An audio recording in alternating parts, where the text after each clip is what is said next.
One question to think about when we read Douglass is how are the systems that Douglass is seeing and taking apart within slavery relevant to other kinds of works of art and narratives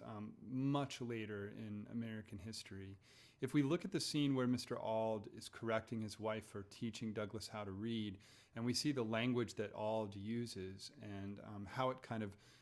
makes Douglass very attuned to the necessity to keep slaves from learning information or from getting involved in text and in literacy, we can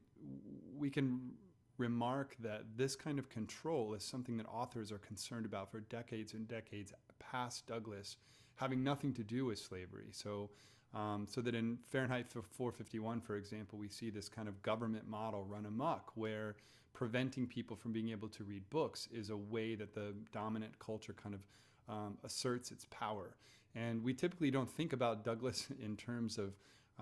the science fiction genre, but Douglass is doing a kind of productive theoretical work in the narrative that we can see people talking and being anxious about much later in American culture.